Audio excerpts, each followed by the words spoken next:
Hello friend, welcome to selection 2021। आज का topic है भारत की नदियाँ। और भारत की नदियों से क्या क्या प्रश्न पूछ सकता है और कि क्या क्या क्वेश्चन आया हुआ है, सभी को डिस्कशन करेंगे। ठीक है, तो चलिए वीडियो को स्टार्ट करते हैं।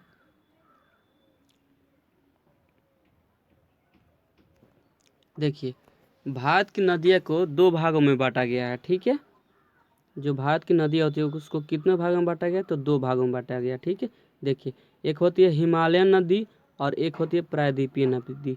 देखिए, हिमालयन नदी वो नदी होती है जो हिमालय से निकलती है। ठीक है, और प्रायद्वीपीय नदी वो नदी होती है जो प्रायद्वीप से निकलती है। ठीक है, हिमालय नदी में क्या क्या कौन कौन नदी है, जैसे सिंधु है, गंगा है, ब्रह्मपुत्र है।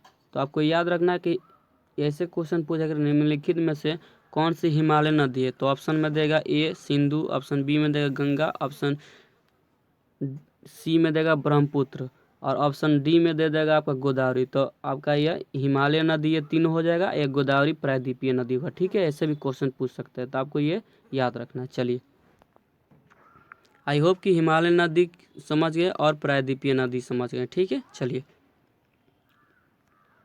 चलिए सिंधु नदी के बारे में पढ़ते हैं। और सिंधु नदी ये कहाँ से निकलती है और यह अपना जल कहाँ विसर्जित करती है, इसके बारे में पढ़ेंगे। ठीक है, देखिए, सिंधु नदी है जो है वह तिब्बत के मानसरोवर झील से निकलती है। ठीक है, और यह अरब सागर में जाकर गिरती है। ठीक है, तो आपको ये याद रखना है कि जो सिंधु नदी है वह तिब्बत के मानसरोवर झील से निकलती है और अपना जल कहाँ गिर जाती है, तो अरब सागर में। ठीक है, चलिए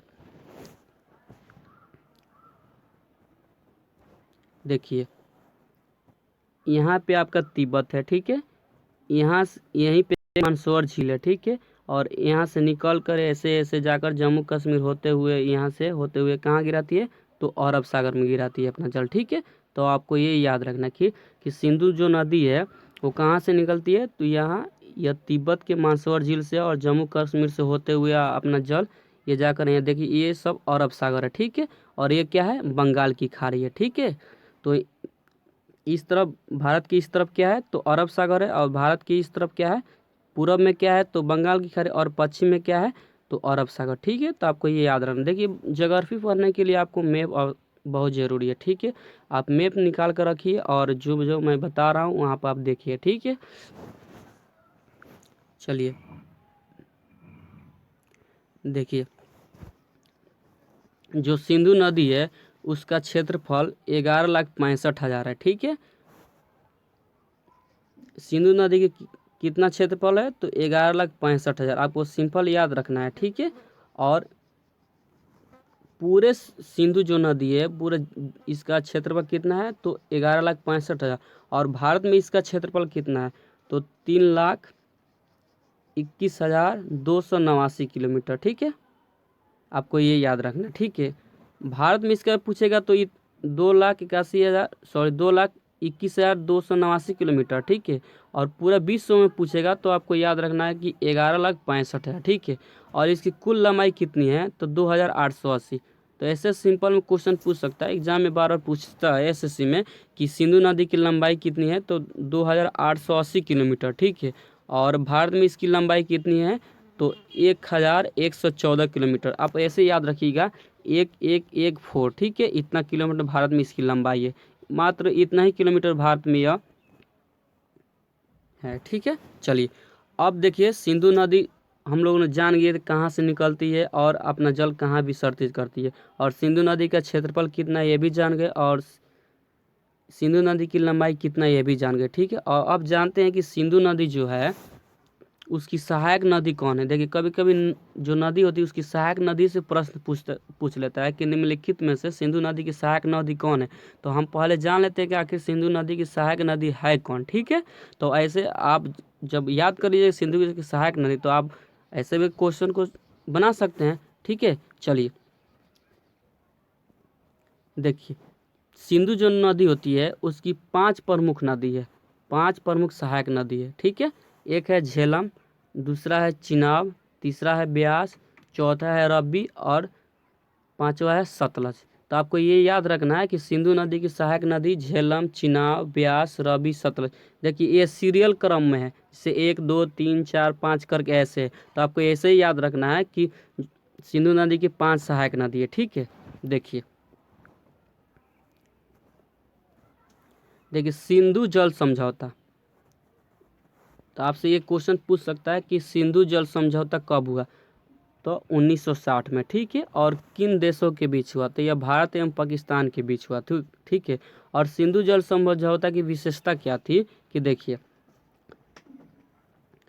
जो सिंधु नदी की सहायक नदी है ये 5 है, ठीक है। यहाँ पे 1 रखिएगा, यहाँ पे सिंधु लिखिएगा, ठीक है। देखिए सिंधु नदी और झेलम नदी और चिनाब नदी, ठीक है। सिंधु जल समझौता के अंतर्गत सिंधु, झेलम, चिनाब नदी का 80% जल जो है पाकिस्तान इसका उपयोग करेगा और 20% जल भारत उपयोग करेगा, ठीक है। और देखिए ब्यास, रवि और सतलज का 80% जल जो है भारत यूज करेगा, ठीक है। और 20% जल जो है कौन यूज करेगा, तो पाकिस्तान यूज करेगा। और इस समय प्रधानमंत्री कौन थे, तो पंडित जवाहरलाल नेहरू। तो आपको ये सिंपल में याद रखना है कि सिंधु जल समझौता कब हुआ, तो 1960 में हुआ। किन 2 देशों के बीच हुआ, तो भारत एवं पाकिस्तान के बीच हुआ। उस समय भारत के प्रधानमंत्री कौन थे, तो पंडित जवाहरलाल नेहरू थे। और सिंधु समझौता की विशेषता क्या थी, तो सिंधु समझौता की विशेषता थी कि सिंधु उसके बाद झेलम, चिनाब जो नदी है इसका 80% जल का उपयोग पाकिस्तान करेगा और 20% जल का उपयोग कौन करेगा, तो आपका भारत करेगा। और ब्यास और रवि और सतलज जो नदी है इसका जल का उपयोग 80% भारत करेगा और 20% पाकिस्तान करेगा। आई होप कि यह सिंधु जल समझौता आपको समझ में आ चुका होगा, ठीक है। चलिए देखिए अब देखिए हम लोगों ने सिंधु नदी की सहायक नदी को जान ली कि कौन कौन सहायक नदी है। तो सहायक नदी से भी क्वेश्चन पूछता है, तो इसके बारे में पढ़ लेते हैं। देखिए झेलम नदी, देखिए ये झेलम नदी जो होती है यह जम्मू कश्मीर के शेषनाग झील से निकलती है। तो आपसे सिंपल क्वेश्चन पूछ सकता है कि झेलम नदी कहाँ से निकलती है, तो शेषनाग झील से निकलती है। किस राज्य से निकलती है, तो जम्मू कश्मीर से निकलती है। देखिए जम्मू कश्मीर पर वर्तमान में राज्य नहीं रह गया है, ठीक है। यह केंद्र शासित प्रदेश हो गया है, ठीक है। तो आपको याद रखना। और यह किस नदी में मिलती है, तो ये चिनाब नदी में मिल जाती है, ठीक है। देखिए जो झेलम नदी है वो जम्मू कश्मीर के शेषनाग झील से निकलती है। और किस नदी में मिल जाती है, तो चिनाब नदी। ये भी क्वेश्चन पूछ सकता है आपसे कि जो झेलम नदी है वो किस नदी में जाकर अपना जल विसर्जित करती है, तो चिनाब नदी। चलिए मैप पे देख लेते हैं। देखिए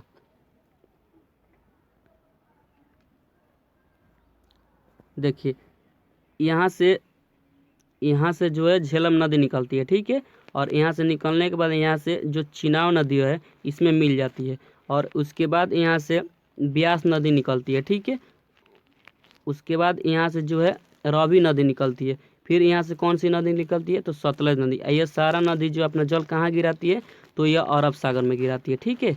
कहाँ गिराती है, तो अरब सागर में गिराती है। तो आपको याद रखना कि जो सिंधु हो, चाहे झेलम हो, चाहे रवि हो, चाहे व्यास हो, चाहे सतलज, अपना जल किस कहाँ गिराती है, तो अरब सागर। ये भी क्वेश्चन आपसे पूछ सकता है कि जो सिंधु नदी की सहायक नदियाँ है वो अपना जल कहाँ विसर्जित करती है, तो अरब सागर में। देखिए लेकिन आपको ये भी याद रखना है कि जो झेलम नदी है वो अपना जल मिल जाती है किस में, तो चिनाब में। चिनाब जो है अपना जल किस में मिलाती है, तो यहाँ पे अरब सागर में, ठीक है। तो आपको याद रखना कि ये सिंधु नदी के सागर में सारा जल इसमें विसर्जित नहीं करती है, लेकिन यह एक दूसरे से मिल जाती है। मिल जाने के बाद ये जल अरब सागर में गिरता है, ठीक है। आई होप कि आपको समझ में आ चुका हो कि मैं कहना क्या चाहता हूँ, ठीक है। चलिए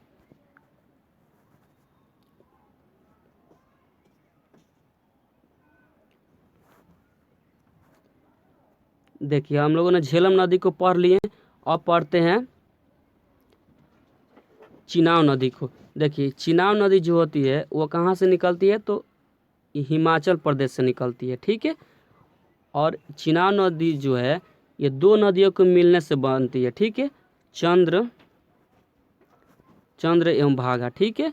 तो आपसे ये भी याद रखना है कि चिनाब नदी जो है किन 2 नदियों के मिलने से बनती है, तो चंद्र एवं भागा, ठीक है। ये दोनों आपको याद रखना है। और चिनाब जो नदी है वह सिंधु की सबसे बड़ी सहायक नदी है, ठीक है। तो आपको ये याद रखना है कि क्वेश्चन पूछ सकता है कि सिंधु की सबसे बड़ी सहायक नदी कौन है, तो आपको याद रखना है चिनाब, ठीक है। चलिए देखिए रावी नदी के बारे में पढ़ते हैं। देखिए रावी नदी जो होती है ये भी सिंधु की सहायक नदी है और ये कहाँ से निकलती है, तो हिमाचल प्रदेश के कुल्लू पहाड़ी के रोहतांग दर्रे से निकलती है, ठीक है। तो आपको ये भी याद रखना कि रोहतांग दर्रा किस राज्य में पड़ता है, तो यह हिमाचल प्रदेश में पड़ता है, ठीक है। ये इससे दो आप क्वेश्चन पढ़ लिए, ठीक है। और रावी नदी कहाँ से निकलती है, तो हिमाचल प्रदेश के कुल्लू पहाड़ी के रोहतांग दर्रे से, ठीक है। और देखिए ब्यास नदी क्या होता है, यह भी रोहतांग दर्रे के समीप ब्यास कुंड से निकलती है। तो आपसे याद रखना है ब्यास नदी कहाँ से, देखिए इसमें भी ब्यास है और इसमें भी ब्यास है, तो आपको ये ऐसे ही याद रखना है कि ब्यास नदी कहाँ से, तो ब्यास कुंड से निकलती है, ठीक है। चलिए नेक्स्ट है सतलज नदी के बारे में। देखिए सतलज नदी के बारे में पढ़ते हैं। यह नदी जो है, यह नदी तिब्बत में 4555 मीटर ऊंचाई से निकलती है, ठीक है। तो सतलज नदी कहाँ से निकलती है, तो तिब्बत से निकलती है, ठीक है। और सिंधु नदी भी तिब्बत से निकलती है लेकिन मानसरोवर झील से निकलती है, ठीक है। और कितनी ऊंचाई पर निकलती है, तो 4555 मीटर, ठीक है। आपको इतना याद रखना है। और यह मानसरोवर झील के निकट राक्षस ताल से निकलती है, ठीक है। तो आपको ये भी याद रखना कि सिंधु हो चाहे सतलज हो, सिंधु नदी जो मानसरोवर झील से निकलती है और ये जो है सतलज नदी मानसरोवर झील के निकट राक्षस ताल से निकलती है, ठीक है।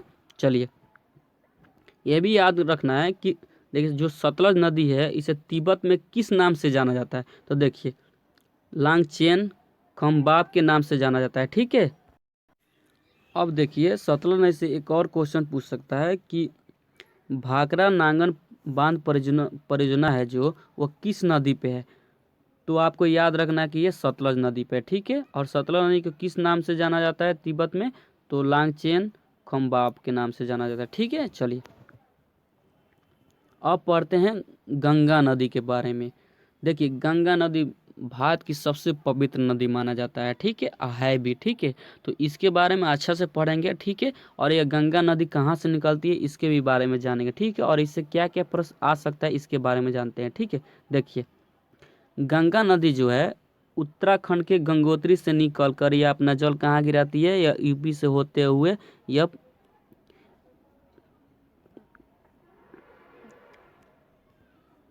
यहाँ से यूपी से वेस्ट बंगाल से होती है बंगाल के खाड़ी में अपना जल गिराती है। और इसकी सहायक नदी कौन है, तो यह जमुना, इसकी सबसे लंबी सहायक नदी जमुना जो यहाँ से निकलती है और यहाँ अपना जल, यहाँ प्रयागराज में अपना जल विसर्जित करती है, ठीक है। जब गंगा नदी बांग्लादेश में जाती है और बंगाल की खाड़ी में गिरती है तो इसको क्या कहते हैं, तो पादमा कहते हैं, ठीक है। तो आपको ये याद रखना है, ठीक है। चलिए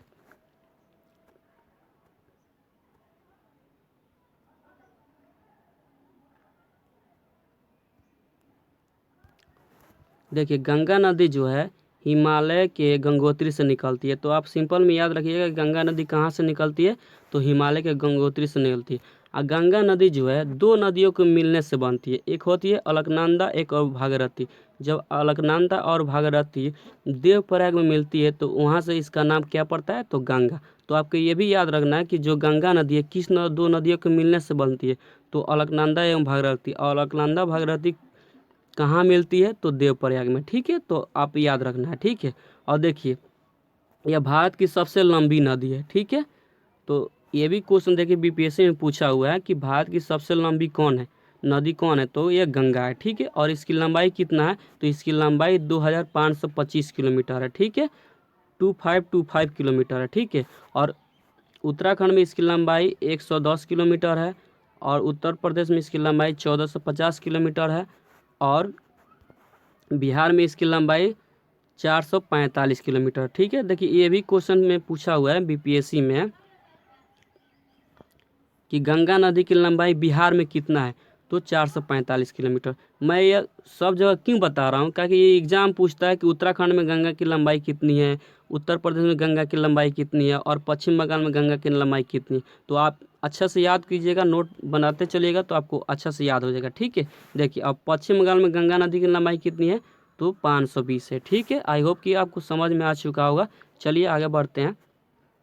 और गंगा नदी की सहायक नदियों के बारे में पढ़ लेते हैं कि आखिर गंगा नदी की सहायक नदी कौन कौन है। ठीक है, देखिए गंगा नदी की सहायक नदियों के बारे में जानते हैं। देखिए पहला है घाघरा, दूसरा है गंडक, तीसरा है गोमती, चौथा है कोसी। देखिए कोसी नदी जो है बिहार का शोक कहा जाता है। ठीक है, तो ऐसे क्वेश्चन पूछ सकता है कि बिहार कौन सा नदी बिहार का शोक नदी कहा जाता है। कोसी क्यों कहा जाता है? क्योंकि देखो देखिए यह हिमालय से निकलती है और अपने साथ गाद उद लेकर मैदानी भागों में बिखर देती है और यह मार्ग बदलने के लिए कुख्यात है, जिससे भारी मात्रा में हानि होता है। ठीक है, इसलिए इसको बिहार का शोक नदी कहते हैं। आई होप कि आपको समझ में आ चुका होगा। ठीक है, देखिए पांचवा है अजय, छठा है सोन नदी, सातवां है पुनपुन, आठवां है महानंदा, नौवा है आपका यमुना। देखिए यमुना जो है यह गंगा की सबसे बड़ी सहायक नदी है, सॉरी लंबी सहायक नदी है। ठीक है, आज 10वां है बागमती। तो आपको ये 10 नदी को याद रखना है, आसानी से आप याद कर लीजिएगा। ठीक है, और सीरियल बाय याद कीजिएगा, ताकि ये कभी कभी क्वेश्चन ये भी पूछ सकता है कि जो गंगा नदी की सहायक नदी उसको सजाइए। तो आप याद कीजिएगा तब ना सजाइएगा। यदि आपको, चलिए और आगे देख लेते हैं। ठीक है, देखिए अब यमुना के बारे में पढ़ते हैं। ठीक है, यह यमुना जो नदी है यह यमुनोत्री हिमनद से निकलती है। ठीक है, तो आपको याद रखना है कि जो यमुना नदी है वो कहाँ से निकलती है, तो यमुनोत्री हिमनद से निकलती है। और यह कहाँ मिलती है, तो यूपी में प्रयागराज में गंगा में जाकर मिल जाती है। ठीक है, तो आपको ये भी क्वेश्चन पूछ सकता है कि जो यमुना नदी है वो किस नदी में मिलती है, तो गंगा में मिलती है। और कहाँ मिलती है, तो प्रयागराज में मिलती है। ठीक है, इससे भी क्वेश्चन बार बार पूछा हुआ है एसएससी में। आप क्वेश्चन बैंक को उठाइए और उसके बाद देखिए, तब आपको पता चलेगा। ठीक है, चलिए देखिए गंगा नदी जो है वो सबसे लंबी सहायक नदी है। किसकी, तो गंगा की। जो यमुना नदी है उसकी किसकी सहायक नदी है, सॉरी गंगा की। हाँ, गंगा की सहायक नदी है और सबसे लंबी सहायक नदी है। ठीक है, तो ये भी आपसे क्वेश्चन पूछ सकता है कि गंगा की सबसे लंबी सहायक नदी कौन है, तो यमुना। ठीक है, चलिए